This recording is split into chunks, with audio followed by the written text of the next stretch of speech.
주신 하나님의 말씀은 출애굽기 30장 11절에서부터 16절입니다. 제목은 생명의 속전. 2026년 4월 2일 얼마 안 됐죠? 지난주에 KBS 다큐 인사이트의 버닝이라는 프로그램이 반영이 됐습니다. 열정으로 타올라야 할 청소년 시기에 디지털 자극으로 죄만 남기고 타버리는 그런 현실을 서늘하게 고발한 다큐멘터리입니다. 이게 이제 뭐로부터 시작됐냐면 미국의 청소년을 대상으로 정신 건강을 조사했대요. 그래서 이제 조사해 보니까 매일 만나는 친구가 줄어들었고, 그 다음에 친한 친구가 없어졌다. 그 다음에 수면 시간이 부족하다. 외로움을 자주 느낀다. 결국에는 청소년 자살률이 급격히 높아집니다. 이런 일이 벌어졌습니다. 이 모두가 같은 시기에 이루어졌는데 그게 언제냐면 2012년 학생들의 50% 이상이 스마트폰을 소유하기 시작한 때로부터라고 합니다. 하는 자녀에게 아무런 그런 휴대폰을 주면서 주의사항을 주지 않았어요. 그러면서 작은 돈이 아니죠. 스마트폰은 굉장히 비싼데 비싼 스마트폰을 줬는데 아이는 점점 커가면서 자기 방으로 들어가고 스마트폰을 보기 시작하고 밤새 게임을 합니다. 그럼 잠잘 시간이 있을까요? 없을까요? 없죠. 그러니까 수면이 부족하죠. 그럼 어디서 자요? 학교 가서 수업 시간에 꾸벅꾸벅 졸면서 잠을 잡니다. 그래서 이 사실을 깨닫고 부모에게도 전달됐겠죠. 그래서 이제 부모가 앱을 깔았어요. 휴대폰 안에 그걸 게임을 못하게 하는. 근데 이게 가능할까요? 학교 가면 친구들이 다 풀어줘요. 그리고 돌아올 적이 어떻게 돼요? 다시 원상태로 만들고. 몰라요. 부모는 몰라. 모른다고. 저도 예전에 기억이 날까 모르겠는데 TV를 이제 공부를 좀 잘하라고 그런 뜻이겠죠. TV 선을 갖다가 가위로 기억납니까? 선을 한 대포 낼 거예요. 근데 이거는 TV하고는 차원이 달라요. TV는 끊어놓으면 못 보잖아요. 근데 이거는 휴대폰은 그렇지가 않습니다. 이 안에 거대 플랫폼이 있어요. 그래서 그 알고리즘으로 그 사람의 성격과 그 사람의 모든 것을 다 파악을 하고 침투를 합니다. 그래서 취약한 곳을 침투해서 중독을 유도하고 그 다음에 수입을 올리는 게 지금의 스마트폰입니다. 여러분 만약에 자녀가 한밤중에 유흥업소 근처에서 서성거리고 있다면 그냥 내버려 두십니까? 절대 그렇지 않죠. 어떻게 해서인지 강제로라도 잡아 들어가지고 집에 데려오는데 스마트폰은요 그거보다 훨씬 5-6배가 높은 위험성이 있는 거예요. 근데 부모는 그거를 등한시하고 있는 거죠. 숏폼이라고 하죠. 숏폼. 15초 안에 일어나는 그런 동영상. 이거 너무 좋아하시면 안 됩니다. 왜냐하면 이게요 중독이 돼요.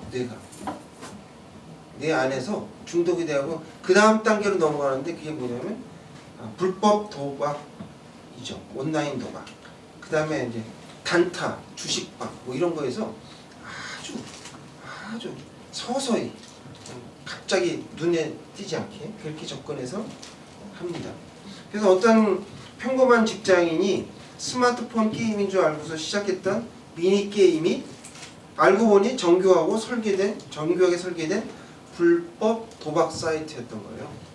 그래서 며칠 만에, 몇 주일 만에 수천만 원을 빚을 지게 된 청년의 실제 사례가 있습니다. 근데 여기 보셨던 거지 가장 큰 문제는 가정의 단절입니다. 이 앞에 TV가 있어요. TV는 켜놓고 있는 상황인데 서로 각자 뭐예요? 휴대폰을 하고 있어요.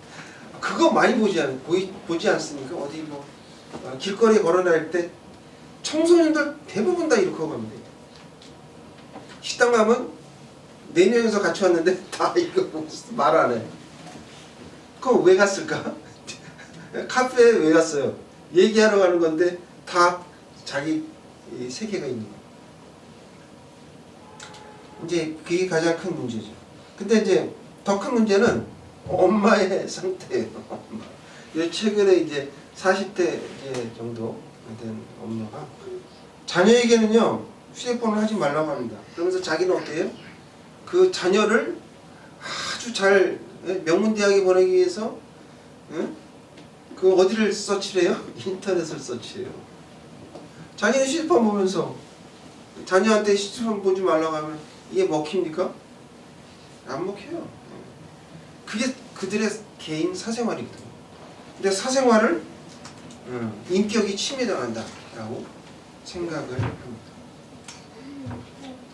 질병 중에서도 가장 큰 질병이 뭐냐면 정신입니다. 정신. 육체적인 것은 어느 정도 이렇게 망가지면 그 병원에 가서 이렇게 치유받고 하면 되지만 정신 건강은 상당히 쉽지 않아요. 저도 예외는 아닙니다. 왜냐하면 워낙 디지털 문화에 노출되어 있기 때문에 TV 보는 거 뭐 이런 것들 스스로 자제하기가 매우 힘든 그런 상황이죠. 근데 조금이라도 틈이 보이면 어떻게 돼요? 바로 들어오죠. 자신도 모르는 사이에 중독이 되고 만다는 거죠. 그래서 21세기의 성도들이 과연 그럼 어떻게 살아가야 될까? 그럼 휴대폰 없이 살아갈까? 어렵죠. 예전에는요 휴대폰이 심플했어요. 그래갖고 전화 받고 뭐 그런 것만으로 됐는데 지금은 그게 아니죠. 주식 투자도 하고 뭐 여러 가지 다 막 하게 되는. 그래서 이것이 미디어 중독까지 이어집니다. 그래서 거기까지는 가지 말아야겠다라는 게 저희들이 이제 여러분에게 드리고자 하는 설교 내용이죠.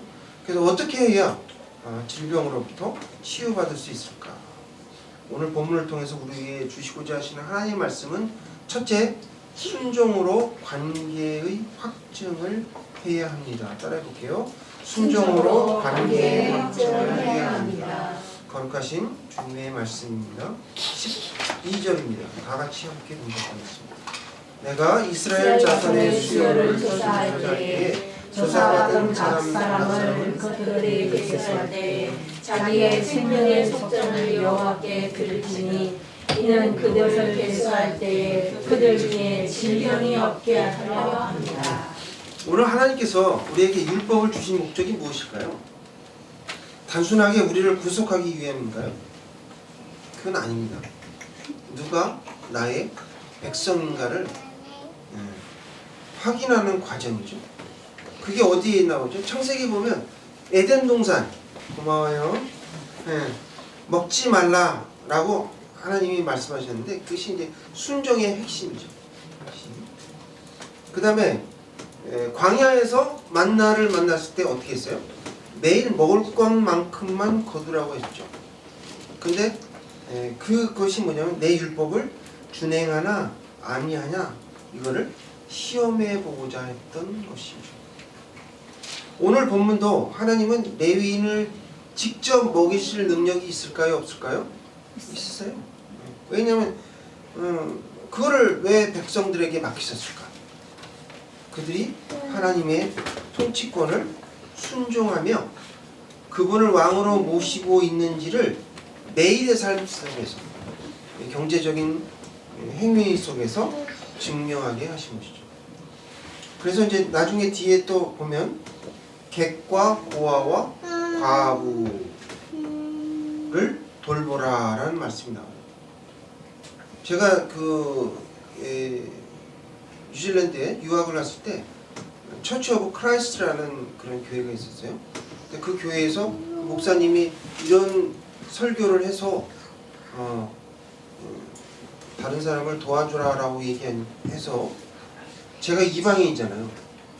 근데 오늘날 저는 모르는 교인인데 그분이 저를 초대를 했어요. 저녁 식사. 그래서 아주 그 맛있는 음식을 대접받았던 그런 기억이 있는데, 그건 뭐예요? 바로 말씀을 실천한 거죠.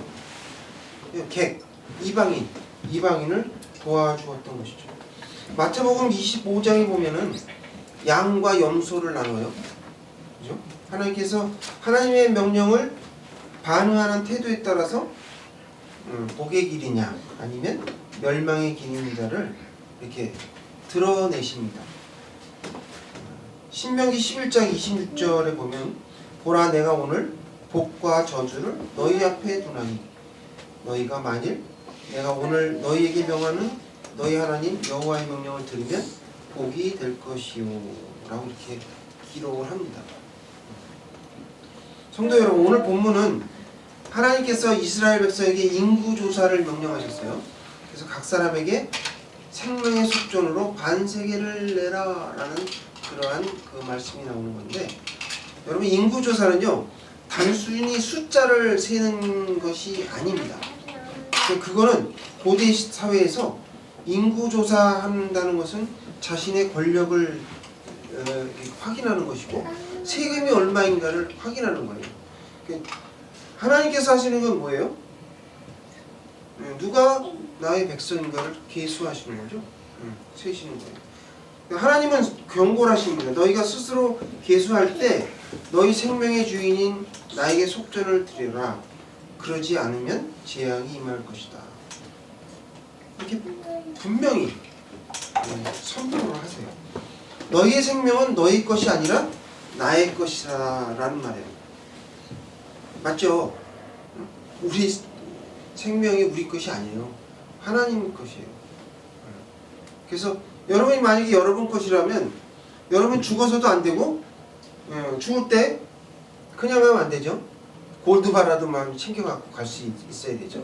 근데 그렇게 하는 사람이 있습니까? 없죠. 그러니까 그거는 내 것이 아니라는 거예요. 내 생명, 내 재물이 모두 내 것이 아니다. 그래서 하나님은 뭐라고 말씀하시냐면 참된 목자를 잘 선택해라. 아무나 싹군 목자 생각하지 말고. 그 다음에 또 누구예요? 선교사님들 잘 선택을 해서 그분들한테 도움을 주고 기도받을 수 있는 길을 열어서 너희가 질병에서 해방될 수 있도록 하라라는 그런 말씀이 오늘 우리에게 주신 말씀.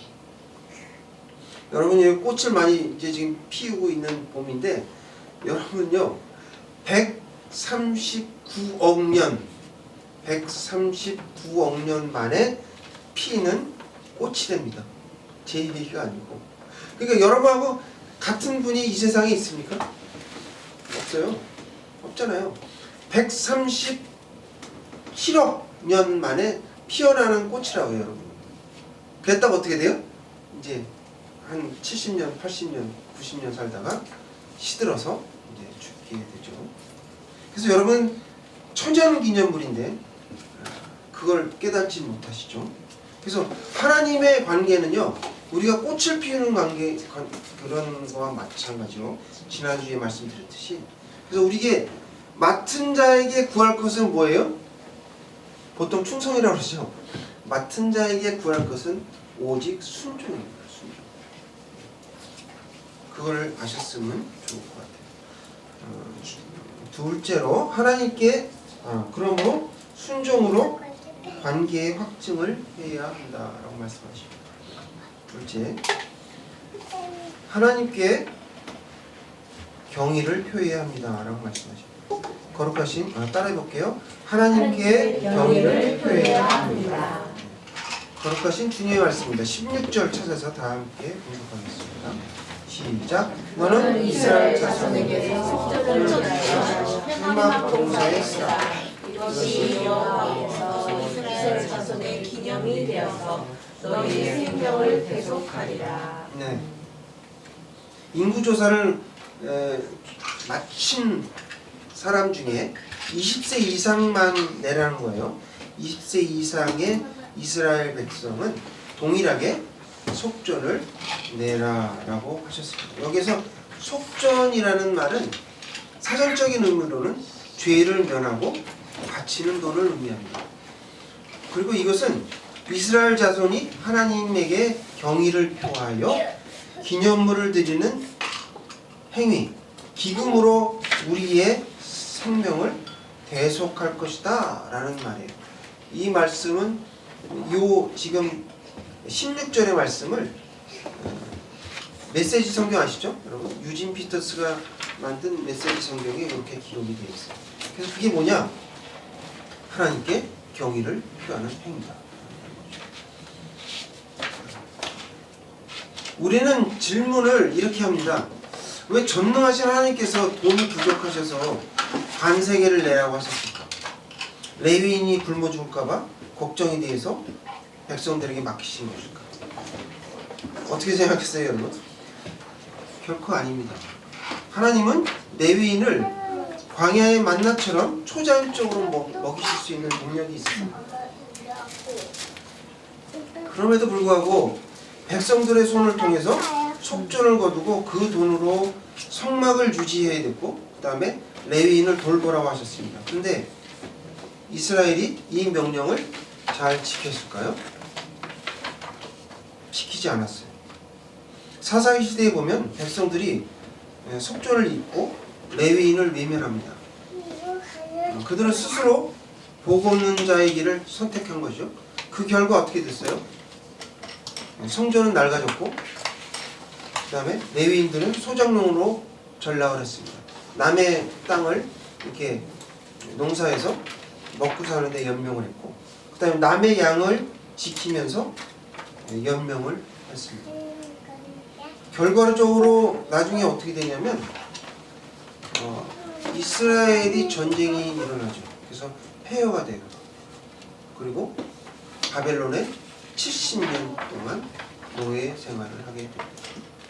이것이 결론이에요. 여러분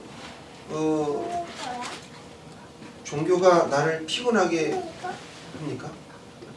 기독교가 여러분을 피곤하게 할까요?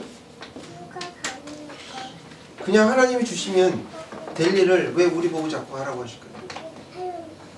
신명기 14장 19절에 보면 너희 중에 분깃이나 기업이 없는 레위인과 내 성중에 거주하는 객과 및 고아와 과부들에게 먹고 배부르게 하라 그랬어요.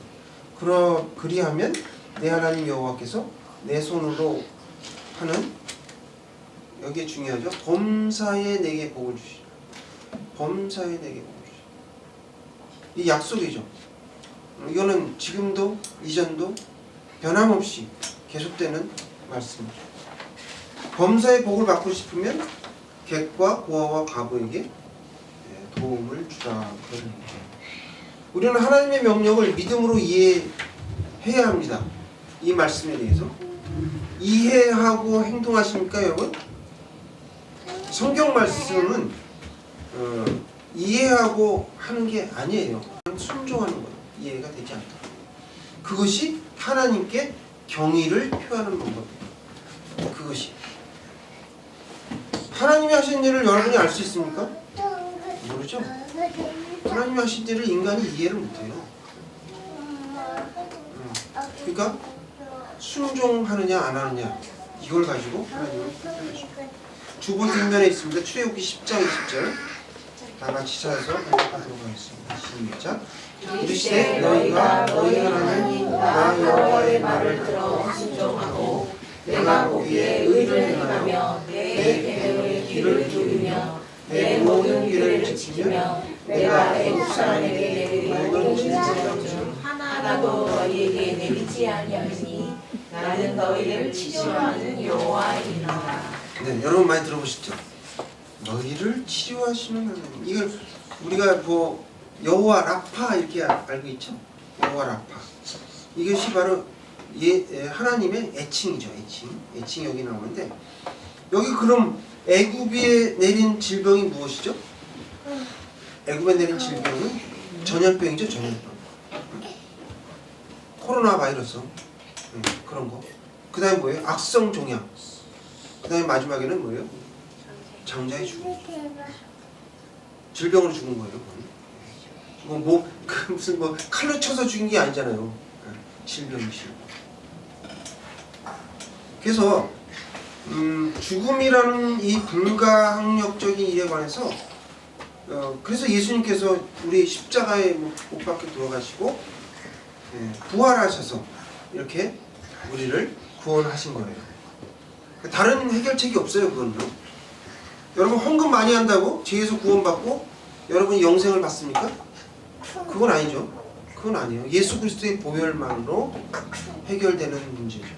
그러나 이 땅에서 건강한 육체와 올바른 정신을 가지고 살려면 어떻게 해요? 여기 말씀드렸듯이 생명의 속전을 드려야 된다. 그래서 우리가 헌금을 하는 거예요. 그래서 저희 아파트에 10년 넘게 사신 권사님이 계세요. 아마 제가 알기로는 강남에서 이사 오신 것 같은데. 근데 그분이 예어 큰 교회 다니셨어요. 그냥 누구라고 얘기 안 하고 알면 다 아니까. 딸을 둘 두셨어요. 근데 뭐 좋은 차도 몰고 다니고 집도 두세째 되고 정말 부러운 게 하나, 다른 사람한테 부족함이 없어. 부족함. 그렇게 살았는데 이제 결혼을 이제 두 딸을 보냈거든요. 근데 첫째 딸은 계속 유산이 돼요. 아이가 없어요. 그러니까 둘째 딸도 시집을 보냈는데 지적장애를 났어요. 그 아이의 커가는 모습을 보면서 이 권사님이 실망을 하셨어요. 낭망을 하셨어요. 그 아예 신앙을 버리고 예수 안 믿고 동탄으로 이사를 했어요. 그래서 이게 왜 그렇게 됐을까? 잘 모릅니다. 제가 어떻게 알아요? 그러나 추정을 해보면 우리가 교회만 다닌다고 해서 끝나는 게 아니다 이거죠. 아까 이 말씀이 이거예요. 객과 보와 과부 레위인들에게 그 사람들을 돌보지 않는 그거에 대한 것이 결국엔 나한테는 안 오지만 내 밑에 자손들한테 간다. 그게 없어지는 게 아니에요. 그러니까 하나님은 아브라함처럼 복의 근원이 되어서 많은 사람들에게 부욕해 하시고자 하시는 것이 하나님의 뜻이에요. 그러니까 여러분 개인 부자 돼가지고 뭐 좋은 차 몰고 다니고 비싼 맛있는 거 먹고 커다란 아파트 강남에 그런 데 살게 하시는 게 그게 복이 아니다. 그러니까 하나님의 말씀을 준행하는 것이 하나님께 경의를 표하는 방법입니다. 그러므로 하나님께 경의를 표해야 합니다. 오늘 말씀을 통해서 순종으로 관계의 확증을 해야 합니다. 하나님께 경의를 표해야 한다고 말씀하십니다. 베드로전서 1장 18절 19절 주보 뒷면에 있습니다. 다 함께 찾아서 교독하도록 하겠습니다. 시작. 너희가 알거니와 너희 조상이 물려준 헛된 형식에서 대속함을 받은 것은 은이나 금같이 없어질 것으로 된 것이 아니요 오직 흠없고 정없는 어린 양 같은 그리스도의 보배로 피로 된 것입니다. 저는 구약의 속전은요 매년 드렸어요. 매달 드리기도 하고요. 인구조사를 할 때마다 반복됐죠. 하지만 예수님은 단 한 번의 십자가의 죽으심으로 모든 인류의 죄값을 치르셨습니다. 우리가 이제 죄의 종로를 했는데 죽을 수밖에 없는 운명인데 예수님께서 대신에 속전을 치르신 거죠. 그래서 우리가 죄가 속량이 됐어요. 그리고 어떻게 됐어요? 예수님의 부활이 우리도 같이 부활한다라고 예수님께서 말씀하실 거예요. 그래서 우리의 영혼도 어떻게 돼요? 죽으면 영원한 천국에 갈 수 있다. 믿습니까? 아멘. 네. 그래서 우리가 매년 이렇게 부활절을 의미 있게 보내는 거죠. 그래서 오늘날 우리에게 이 반세길이 무엇이냐? 그것은 나를 구원하신 예수 그리스도의 보혈에 대한 감사의 표시다. 감사의 표시. 많고 죽음이 아니라는 거예요. 내 삶의 주인이 하나님이라는 것을 인정하는 구체적인 고백이다. 그래서 너는 내 말에 순종하여 내 이웃과 공동체를 잘 돌보겠느냐, 아니면 내 소견대로 옳은 대로 살려 하느냐 라는 거죠. 1910년에 한일 합방이 됐잖아요. 나라를 잃은 슬픔에 우리 믿음의 선조들은 우리 매일, 여러분 매일 안 하시죠? 저도 안 하지만 새벽기도 나와서 계속 기도하고 이랬어요. 말씀 공부하고. 그래서 그 참 연보에 대한 그 정신을 배웠는데, 이것을 실천하려고 했지만 아무도 가진 것이 없었어요. 여러분 뭐 일제에 다 뭐 교회 종도 뺏기고 숟가락도 다 뺏어간 상황에서 뭐가 있겠습니까? 자식은 영양실조로 죽어가는데 헌금 낼 돈이 어디 있습니까? 말도 안 되죠. 하지만 그들은 일주일에 하루를 정해서 전도하고 기도에 전념하는 날연보라는 게 있었어요. 찾아보시면 나와요. 옛날에 우리 선조들이 했던 날연보. 그걸 하나님께 드렸어요. 그래서 어떤 상인은 매일 생업을 하고 있지만 매달 한 주일을 택해서 전적으로 헌신했고, 그 다음에 전도했고, 뱃사공은 거의 뭐 3개월에 30일을 바치겠다 이렇게 약속을 했어요. 어떤 가난한 여성은 주일을 빼놓고 모든 날을 하나님께 바치겠노라 라고 서원을 했습니다. 여러분 이런 조상들의 헌신이 있었기에 우리가 있는 거예요. 한국의 뭐 이렇게 눈부신 경제 성장이 그냥 일어난 게 아니라는 거예요. BTS? 여러분 지금 뭐 한류 막 난리 나죠? 예전에 다 한류 있었어요. 그것이 외국에 가서 영화 하나가 하나씩 노래 하나가 하나씩 전달이 되니까 지금 누가 혜택을 받아요? BTS가 혜택을 받는 거예요. 저는 BTS 노래는 하나도 몰라요. 근데 지금 난리잖아요, 세계가. 그러니까 한국 교회가 이만큼 성장한 것이 뭐냐? 다 그분들의 뭐예요? 눈물 어린 기도를 통해서 우리가 응답받은 거라고요. 근데 여러분들은 기도 안 하시잖아요. 우리 자녀를 위해서, 손주를 위해서. 그게 문제죠. 여러분 세상에 원인이 없는 결과가 없어요. 다 우리가 선조들의 기도와 부흥으로 인해서 우리가 지금 살고 있는 겁니다. 그렇다면 여러분들 좀 말씀에 순종해야 되지 않을까? 그런 말이 있잖아요. 효도가 효자를 낳는다. 순종이 순종을 낳는 거예요. 그냥 되는 게 아니에요. 여러분 뭐 부활절이 매년 돌아옵니다. 근데 계속 돌아올까요? 저는 한 13번이나 15번 지나면 이제 끝일 것 같은데 계속 오지 않습니다. 계속 오지 않아요. 회개할 때 회개하고 할 수 있을 때 해야 돼요. 아니 무슨 뭐